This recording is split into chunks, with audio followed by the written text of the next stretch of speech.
In the annals of history, few figures evoke the blend of intrigue, horror, and fascination as Nero, the Roman emperor whose reign was as flamboyant as it was catastrophic. Born on December 15, 37 AD as Lucius Domitius Ahenobarbus, Nero's journey from a lineage steeped in power and politics to an emperor remembered for tyranny and artistic excess is a tale of ambition, manipulation, and eventual downfall. What drives a young boy born into nobility to become one of history's most notorious rulers?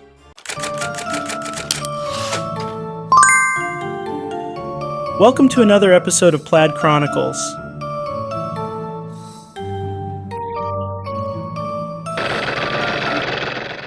The early life of Nero sets the stage for his dramatic future. His birth to Gnaeus Domitius Ahenobarbus and Agrippina the Younger was the inception of a life destined for prominence. Agrippina, a woman of unmatched ambition, was pivotal in Nero's ascent. In 49 AD, she married her uncle, Emperor Claudius, thus making Nero a stepson to the emperor. This union was not merely a matrimonial alliance, but a strategic move to place her son in the line of succession. By 50 AD, the wheels of Nero's destiny were rapidly turning. He was adopted by Claudius, receiving the new name Nero Claudius Caesar, Drusus Germanicus, a name that would soon echo throughout Rome. With this adoption, Nero was not just brought into a new family, but was thrust into the political arena, his path to power becoming clearer. The year 51 AD marked the beginning of Nero's formal public life when he was named proconsul.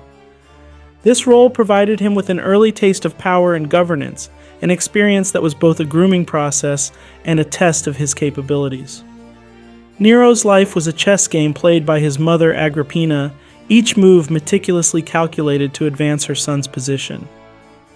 Nero's marriage in 53 AD to Claudius's daughter Octavia was a consolidation of his power.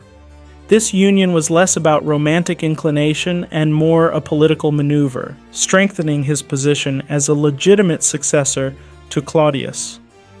It was a marriage that, while politically advantageous, was devoid of personal affection and would later end in tragedy. As Nero's power grew, so did Agrippina's influence, but not without generating resentment and fear among the Roman elite. Agrippina's involvement in Nero's life was not merely maternal, but politically motivated, guiding him through the treacherous paths of Roman politics. Her ambition for her son was unrelenting, and she maneuvered the political landscape with the skill of a seasoned tactician. One must pause and ponder, was Nero a product of his environment sculpted by the ambitions of his mother? This is where the evil is. Or was he inherently predisposed to the tyranny and excess that would define his reign? This question lingers as one delves deeper into his life, where the line between victim and villain blurs. Nero's early life was a complex web of familial duty, political strategy, and personal ambition. It set the stage for a reign that would be marked by artistic expression, architectural grandeur, and infamously ruthless tyranny. The senators say they will beat me to death with iron bars in the forum. What an end is this for an emperor of Rome? In this context, a famous quote by Tacitus resonates deeply: "They make a desert and call it peace." This phrase, while not directly about Nero, encapsulates the essence of his rule. A reign that sought to create grandeur and magnificence, yet left behind a legacy of destruction and fear. The story of Nero's rise to power is not just a tale of a young boy ascending to the throne. It is a narrative about the complexities of power, the influence of family, and the often destructive nature of ambition. I have the power! As Nero steps into the role of an emperor, his life takes a turn towards a path that would leave an indelible mark on history. The journey from Lucius Domitius Ahenobarbus to Emperor Nero is a testament to the power dynamics of ancient Rome, where family, politics, and personal ambition intertwined to create one of history's most enigmatic rulers. In the annals of ancient Rome, few tales are as tumultuous and shrouded in intrigue as the ascension and reign of Nero, a young emperor whose name would become synonymous with excess and tyranny. The year 54 AD witnessed the dramatic demise of Emperor Claudius, possibly poisoned by his ambitious wife Agrippina. This pivotal event catapulted her son Nero, a mere 16-year-old, to the zenith of Roman power. One can't help but wonder, how does the intoxicating mix of youth, power, and ambition shape the ruler Nero would become? Nero's early reign in 55 AD marked a departure from the influence of his mother and his advisors, the philosopher Seneca and the military man Burrus. These two had been the bedrock of Nero's rule, offering wisdom and guidance. Yet Nero, fueled by youthful bravado and the desire for unfettered authority, began to assert his own vision for Rome. His gradual estrangement from these stabilizing forces heralded a new era of personal rule, characterized by impulsive decisions and a penchant for artistic pursuits. In 59 AD, Nero's reign took a dark and unforgettable turn. In an act that would forever mar his legacy, he ordered the assassination of his mother, Agrippina. This chilling matricide, after several botched attempts, was not merely a son's rebellion against a domineering mother, it was a brutal statement of his absolute power. Historians have long speculated about Nero's motives. Was it a desperate bid to escape Agrippina's manipulative grip, or a cold, calculated move to eliminate a potent political rival? This act stands as a testament to Nero's ruthless resolve to consolidate his power. As Nero distanced himself from his advisors, his reign took on an increasingly personal and erratic character. His passion for the arts, particularly music and theatrical performances, was at odds with the traditional Roman view of imperial dignity. Nero's public performances were viewed with a mix of fascination and disdain, a deviation from the Stoic norms of Roman leadership.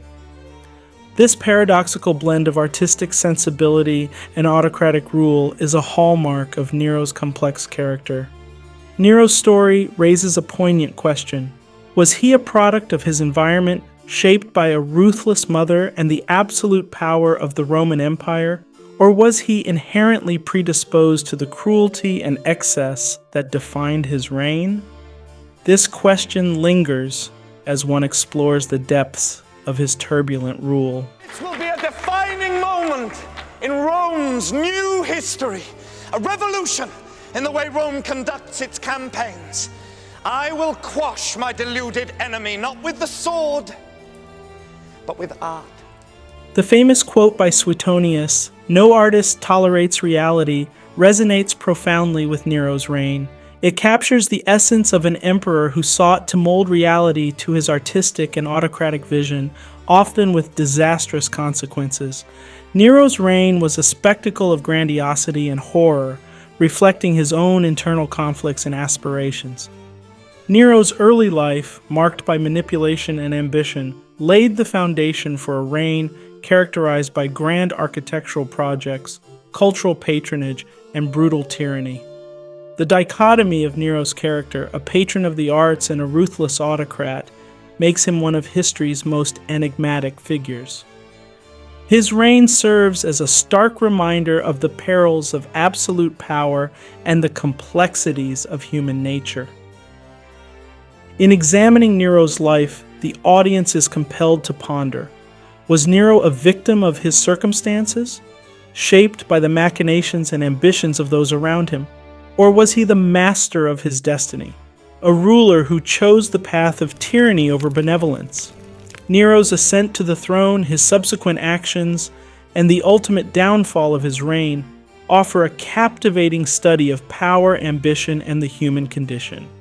His story is a vivid chapter in the annals of ancient Rome, providing a window into the life of an emperor who continues to fascinate and horrify in equal measure. In the sweltering summer of 64 AD, a catastrophic event reshaped the city of Rome and the reign of its emperor Nero. The Great Fire of Rome, a calamity of unimaginable proportions, ravaged the ancient city, leaving a significant part of it in smoldering ruins. Amidst this chaos, Nero, an emperor already notorious for his excesses, embarked on an ambitious project to rebuild Rome, not just to restore its former glory, but to imprint his own vision upon the city. It begs the question, was Nero the architect of a new Rome, a visionary in urban planning, or a ruler exploiting a tragedy for personal aggrandizement? The fire, which reportedly started in the merchant area of the city, raged uncontrollably for 6 days and 7 nights. While historians like Tacitus and Suetonius report Nero's efforts to aid the fire's victims, later narratives painted him as indifferent, even playing the lyre as Rome burned. This infamous depiction, while likely an exaggeration, underscored the perceived disconnect between Nero's artistic indulgences and the responsibilities of an emperor.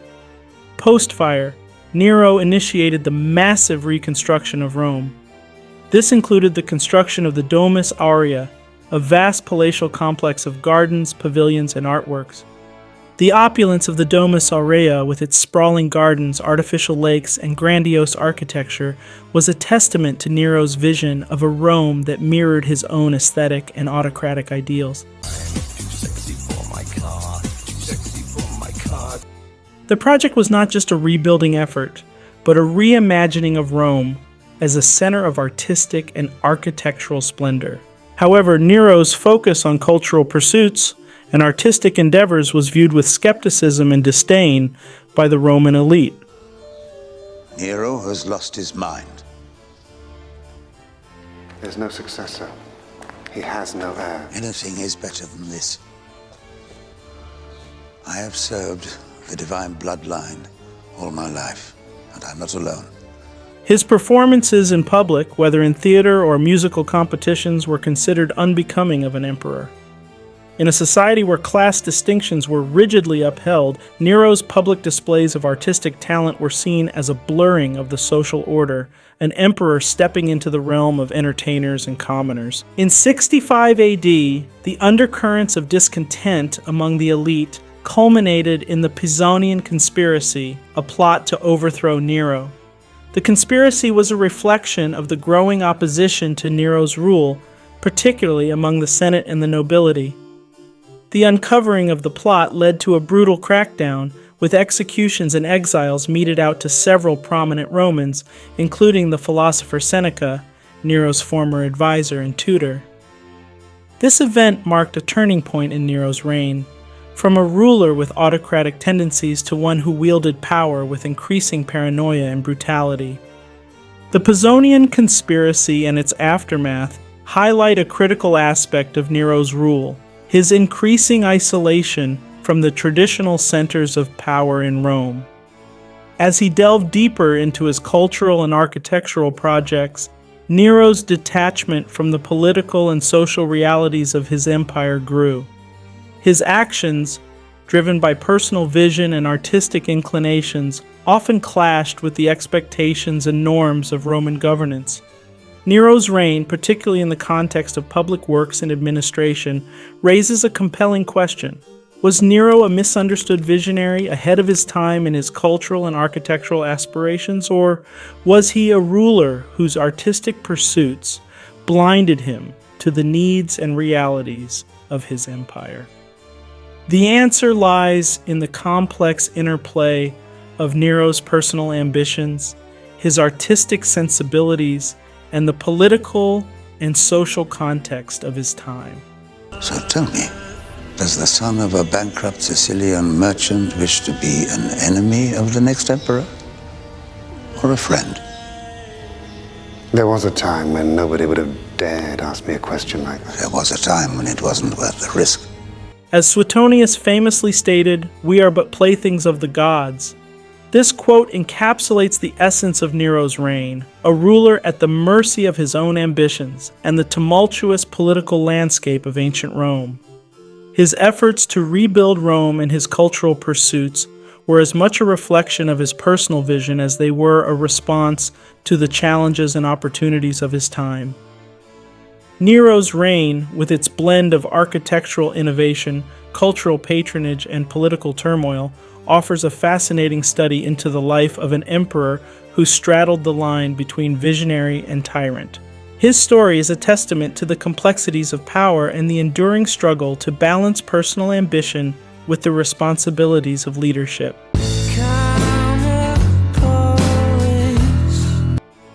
Nero's legacy, much like the city he sought to rebuild, remains a subject of debate and fascination, a chapter in Roman history that continues to captivate and intrigue. Okay, if you say so.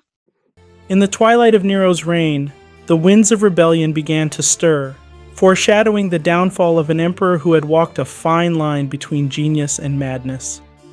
The year 66 AD marked the beginning of the First Jewish-Roman War, a significant military conflict that not only tested the strength of Nero's empire, but also reflected the growing discontent within its far-reaching borders. This uprising was more than just a regional revolt. It symbolized the widening cracks in the facade of Nero's rule. But how did an emperor, once at the pinnacle of power, find himself cornered by rebellions and dissent? The Jewish-Roman War was not just a military confrontation, it was a clash of cultures and religions, a revolt against Roman oppression. Nero's response to this uprising was characteristic of his reign, a mix of strategic military actions and blatant disregard for the complexities of religious and cultural tensions. Under generals like Vespasian and Titus, the Roman response was brutal and decisive, yet Nero's focus seemed to waver, often distracted by his artistic pursuits and personal indulgences.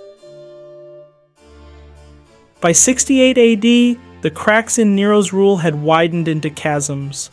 The Galba revolt, initiated by Vindex in Gaul and later joined by Galba in Spain, was a clear indication of the eroding support for Nero among the Roman elite and military. Show me the way to eternity. Do to yourself as I would. Quick, they're coming. These revolts were not isolated incidents, but part of a growing wave of opposition against Nero's autocratic and erratic rule. The rebellion led by Galba was particularly significant, as it signified the discontent among the Roman legions, traditionally the bedrock of the emperor's power. Nero's response to these uprisings was a mixture of indecision and overconfidence. Historians like Tacitus and Suetonius depict an emperor increasingly detached from reality, lost in his own world of artistic expression and personal grandeur. This detachment was not just a personal failing, but a strategic blunder, as it alienated those whose support was crucial for his survival. The final act of Nero's dramatic reign came on June 9, 68 AD. Faced with military uprisings, betrayal by his closest advisors, and abandonment by the Praetorian Guard, Nero's empire crumbled around him. In a last act of defiance or despair, Nero committed, reportedly uttering the poignant words, "Qualis artifex pareo, what an artist dies in me." These final words, whether uttered in earnest or as part of his dramatic flair, encapsulate the essence of Nero's life, a ruler who saw himself as an artist, tragically caught in the web of his own making. Nero's suicide marked not just the end of a reign, but the end of an era. His death plunged the Roman Empire into a brief period of civil war and instability, known as the Year of the Four Emperors. This tumultuous period highlighted the fragility of the Roman political system and the dangers of absolute power concentrated in a single individual. Reflecting on Nero's reign, one cannot help but ponder a single haunting question. Was Nero a victim of his own delusions of grandeur, a tragic figure caught in the tides of history, or was he a tyrant whose downfall was the inevitable consequence of his excesses and misrule? The answer lies in the complex tapestry of his life, woven with threads of ambition, artistry, and tyranny. Nero's story, from his ascent to the throne as a young, charismatic leader to his final desperate moments, is a powerful narrative of the rise and fall of power. It is a story that echoes through the ages, a reminder of the ephemeral nature of power and the human cost of absolute authority. In conclusion, Nero's life and reign were a study in contrasts, a blend of artistic brilliance and brutal tyranny, of visionary public works and personal extravagance. His legacy, though marred by his excesses and cruelty, also includes significant contributions to Roman architecture and culture. Nero, a complex and controversial figure, remains an enduring subject of historical fascination, a reminder of the dualities that can exist within a single ruler. His story, etched in the annals of history, continues to captivate, serving as a cautionary tale of the intoxicating lure of power and the tragic consequences of its abuse.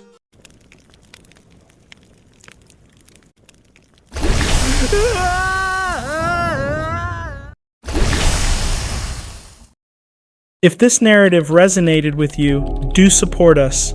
Hit that like button, drop a comment with your thoughts, and subscribe. Thank you for staying with us to the end. See you in the next video on Plaid Chronicles.